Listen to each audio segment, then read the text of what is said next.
Hi, hello, and welcome back to F1 Challenge VB. My name is Mephisto, and our journey through the history of Formula 1 continues today with the 7th round of the 1951 season, the Italian Grand Prix. It was held on the 16th of September. It had 24 entries, out of which 21 took part in the race, 11 of which retired. The race consisted of 80 laps, completed in 2 hours, 49 minutes, and 39 seconds. Juan Manuel Fangio took pole, Farina was second, Ascari third, Gonzalez fourth, and Luigi Villoresi occupied the fifth spot on the grid. The race was won by Alberto Ascari. Gonzalez was second, just 24.6 seconds behind. Felice Bonetto and Nino Farina shared the car and therefore third place. They were one lap down. Villoresi crossed the line in fourth, also one lap behind, and Piero Taruffi finished the race in fifth, 2 laps behind the leader. Right. We learned a lot about this track last season, most importantly that you have to slow down as you come into Curva Grande, otherwise you'll end up in the fence. Roggia is an interesting one. You can go flat out through the corner, but you need to keep as far to the left as possible. Brake hard for Lesmo 1, then accelerate back up as you go near full speed through Lesmo 2. Next to corners, Seraglio and Via Leone are a breeze.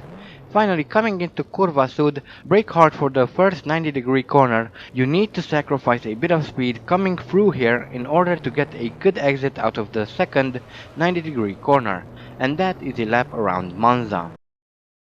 And here we are in qualifying, coming around to post the first timed lap, as we see one of the Italian cars at the side of the road there, but that doesn't matter as we set a 147.2, which is around 5 seconds faster than pole time, Walker's pole time.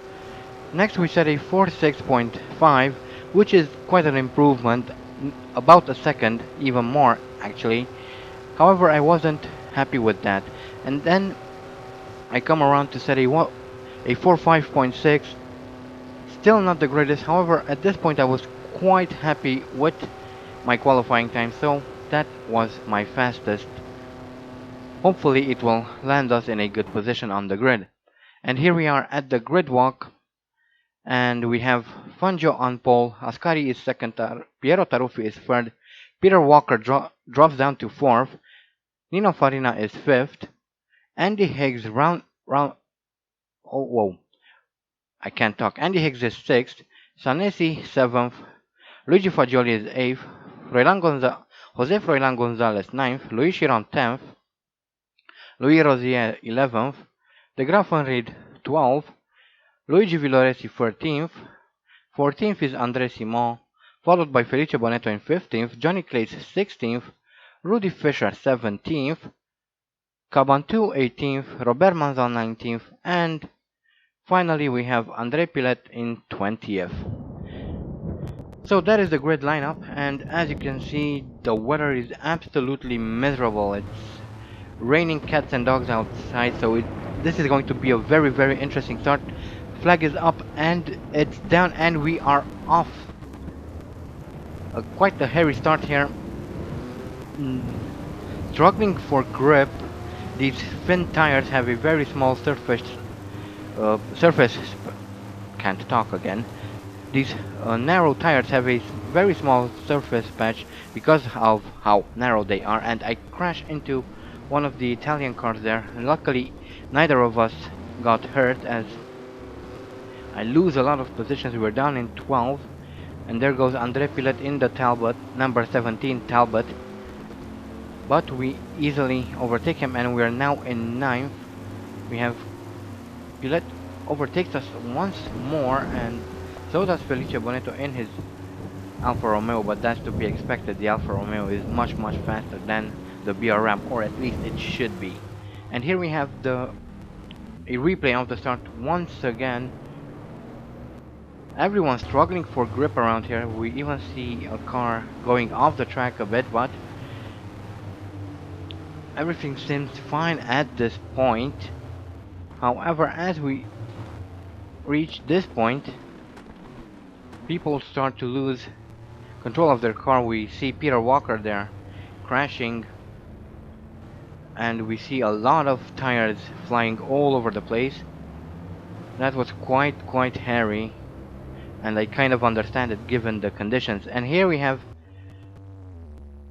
Bonetto crashing into Sanesi, both of them losing their front wheels, and that's the end of their race. Next we have Villoresi in the Ferrari. He comes around, loses control of the car, crashes into the fence, and loses a wheel. Then we have Peter Walker, who tries some weird maneuver and loses control of the car. Then one of the Alphas crashes into him and he loses his front wheel even. Next we have Fagioli coming into Curva Grande, loses control of the car, crashes into the hay bales and loses his front wing. And now we have Ascari in the Ferrari, coming around and crashing into the hay bales. He was off the track and he crashed. Then we have Rudy Fischer in the number 42 Ferrari, crashing into the fence, and there we see Johnny Claes in his yellow Talbot Lago. And here is a replay of how he lost control of his car, comes around, crashes into the fence there, and does a nice pirouette. I guess he gets points for trying, for style. So that's 8 retirements on the opening lap alone, as we've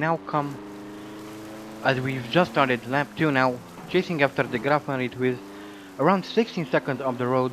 Hopefully we can catch him, although he's now pulling away quite significantly. Behind us is Louis Rosier at around 10 seconds behind. And we have more replays. That was for Piero Taruffi crashing into the hay bales there and losing both his front wheels. Next we have Jose Froilan Gonzalez, who goes wide, crashes into the fence and, well, destroys his car. Next is Robert Manzon in the Simca Gordini, crashing into the hay bales and losing his front wheels. And there we see a Talbot Lago spinning out of control. However, he managed to recover it, whoever it was. Next we have Nino Farina going wide and crashing into the fence as another. This is Cabantu losing control of the car on the straight, then glitching through that wall, and, well, he retires due to a glitch, so I guess we'll excuse him. And here we have André Simon in the Simca Gordini, who crashes into that Talbot and loses his front wheel. So those are 6 more retirements. That's a total of 14, I guess, by now. So yeah, as we start lap 3 here, hopefully there will be no more, because, well, there aren't a lot of drivers left. Lap 4, and still trying to catch up to the Grafenried. However, he's managing to pull a very beautiful gap. However, I'm slowly catching up to him at the moment. And here we have Pilet losing control of his Talbot Lago, warps through the wall there, and he's out of the Italian Grand Prix. What a shame for him. What a shame indeed.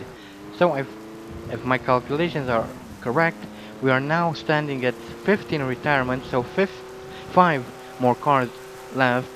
Hopefully they will last until the end of the race, as we are still trying to chase after the Grafenried. Coming into Curva Sud here, Felice Bonetto is out of the Italian Grand Prix, as I kind of crash into the hay bales coming out of Curva, the second part of that double 90-degree corner. And the Grafenried is also out of the race all of a sudden. What is going on here? Luis Chiron is also out of the race, and we take the lead here in Italy. What on earth is going on? I do not understand how is this even possible? Come on, AI. And here we see Bonetto coming into the pits on lap 6. What on earth? Why is the AI coming into the pits when I turned off fuel consumption and tire wear? What? And here come the Grafenried and Chiron as well. Here it is again. We see the Grafenried in the white and red Maserati there, and Chiron in the other red Maserati. Actually, it's not a Maserati. That's a Alfa or Ferrari. Why did the AI go into the pits?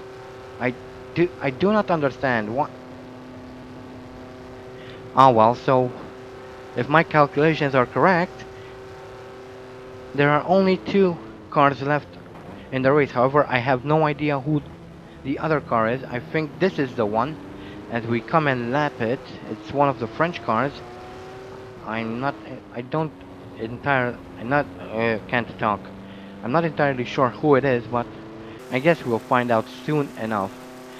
Lap 20, and we finally find out who is behind us. It is Louis Rosier, who is 12 laps down, so he is essentially on lap 8 whilst we are on lap 20. This is absolutely amazing. Why is he going so slow? I do not understand. What what is going on with this race? And as you can see, the rain has started again, so that's fun. And now on lap 28, coming around to finish this absolutely appalling race.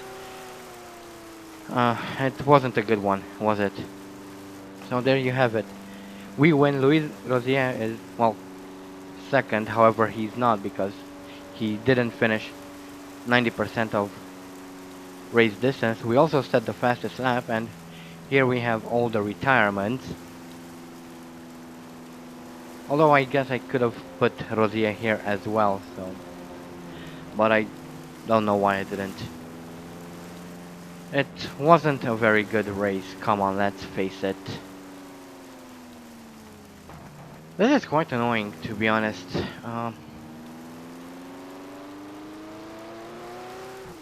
Yeah, of course there were a lot of retirements back in these days, but this is absurd. The AI is not very happy with these circuits, it seems. Oh well, I guess that's the best you can ask for. Anyway, and here we have the career statistics. Andy Hicks has participated in 14 Grand Prix. His best finish is 5th, no pole positions yet. Has set 2 fastest laps. Best finish is 1st, has 5 wins, out of which one is at the Indianapolis 500. No championships won yet. Has a total of 58 points, 5 retirements. Has experienced 286 laps out of the 391 total laps. Has 3 bronze trophies, no silver trophies, 5 gold trophies, and as an extension, 5 podiums.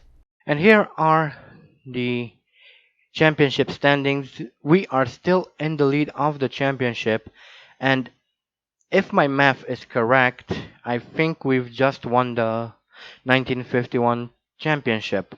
And that is because Luigi Fagioli is right behind us. He has 19 points. We have 29 points. Only one more race to go. That's the Spanish Grand Prix, and the most most points he can make. That would be 8 points for winning and one more point for posting the fastest lap in the race. So that's a total of 9 points, and by my calculations, that's only 28 points. Which means I can pretty much retire from the Spanish Grand Prix and I would still win the season. Not a... Well, I guess we have the win, but I rather would have fought a bit harder for it. But yeah, the rest of the tables are pretty much the same. Nothing really changed. But anyway, guys, that's the end of the Italian Grand Prix and the end of this video. I'm kind of happy for winning, but I'm kind of disappointed that I won the way I won. Not very thrilled, to be honest. But anyway, I hope you guys enjoyed this video. Thank you all so much for watching. Don't forget to vote for next season's team. Link is in the description. And as always, stay sharp.